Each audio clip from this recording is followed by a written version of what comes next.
school খুলি থাকিব আৰু প্ৰভিঞ্চিয়েলাইজ হৈ গৈ থাকিব এনেকুৱা এটা কোনো কথা নাই আৰু অসম বিধানসভাতে ইয়াৰ আগতে বহু আলোচনা বিলোচনা হৈ 2006 চনত ইয়াত এটা ফুল ষ্টপ লগোৱাৰ কাৰণে 2006 চনত Assam non government educational institution act আহিল অৰ্থাৎ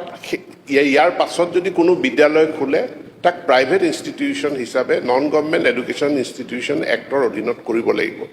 এতেকে 2006 চনৰ আগত যিসমূহ বিদ্যালয় খোলা হৈছিল তাৰ কাৰণে 2011 চনত এখন আইন আহিল যিখন হাইকোৰ্টে বাতিল কৰি দিলে ইয়াৰ পাছত 2017 চনৰ এখন আইন আহিল আৰু 2017 চনৰ যিখন আইন সেই আইনৰ অধীনত ইতিমধ্যে 3805খন LP স্কুল আৰু ME স্কুল প্ৰভিঞ্চিয়েলাইজেশ্যনৰ আওতাৰলৈ অনা হয় আৰু এই 3805খন বিদ্যালয়ৰ ভিতৰৰ পৰা 9855 গৰাকী টিউটৰক তেওঁলোকৰ চাকৰি প্ৰভিঞ্চিয়েলাইজ কৰা হয় এটা কণ্ডিশ্যন সহ যে তেওঁলোকে national council of teacher education NCT act মতে যি প্ৰফেশ্যনেল কোৱালিফিকেশ্যন লাগে এই প্ৰফেশ্যনেল কোৱালিফিকেশ্যন লাভ কৰিলে তেওঁলোকক শিক্ষকলৈ উন্নীত কৰিব একেধৰণে ছেকেণ্ডেৰী এডুকেশ্যনৰ কাৰণে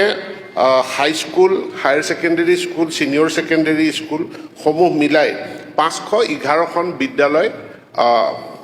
প্ৰাদেশিকৰণৰ আওতাৰ ভিতৰলৈ আহে আৰু ইয়াৰ পৰা 5344 গৰাকীক টিচাৰ টিউটৰ হিচাপে তেওঁলোকক প্ৰভিঞ্চিয়েলাইজ কৰে চৰকাৰে পৰৱৰ্তী পৰ্যায়ত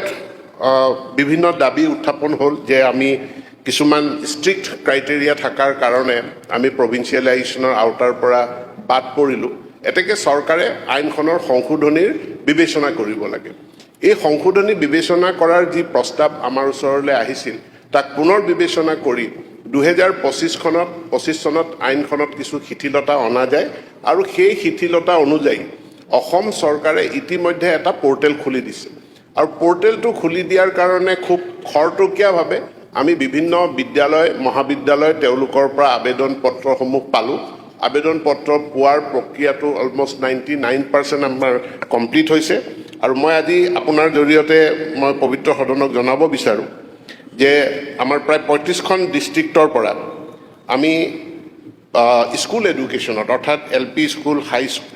upper primary high school senior secondary school higher secondary school ইয়াতে আমি 3709খন বিদ্যালয়ৰ পৰা আমি আবেদন লাভ কৰিছোঁ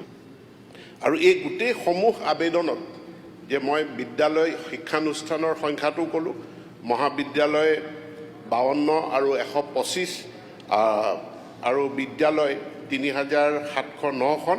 তাৰ বিপৰীতে 23420 গৰাকী ব্যক্তি তেওঁলোকৰ ছাৰ্ভিচ প্ৰভিঞ্চিয়েলাইজেশ্যনৰ কাৰণে আবেদন পত্ৰ লাভ কৰা হৈছে আবেদন পত্ৰৰ ভেৰিফিকেশ্যনৰ প্ৰক্ৰিয়া খুব সোনকালে আৰম্ভ হ'ব আৰু আৰম্ভ হোৱাৰ পাছতে আমি এই প্ৰক্ৰিয়াটোক এটা পৰিসমাপ্তিৰ ফালে লৈ যাম আৰু ইতিমধ্যে মাননীয় মুখ্যমন্ত্ৰীয়ে এই সদনতে ঘোষণা কৰিছে যে ইয়াত যিটো আমাৰ কাট অফ ডেট আছিল অৰ্থাৎ 9-10ৰ ডাইচত বিদ্যালয়খনৰ নাম থাকিব লাগিব সেইটোৰ কিছু শিথিলতা অনাৰ কথা কৈছে গতিকে আমি খুব সোনকালে যিখিনি আইনসন্মত হয় সেইমতে আমি আইনখনৰ সংশোধন কৰি তালিকা ইতিমধ্যে আবেদন সম্পূৰ্ণ আমি পালোঁ আৰু ইয়াৰ ভেৰিফিকেশ্যন কৰি এই ভেঞ্চাৰ স্কুলৰ প্ৰাদেশিকৰণৰ গোটেই বিষয়টো এটা পৰিসমাপ্তিলৈ আমি খুব সোনকালে লৈ যাম ধন্যবাদ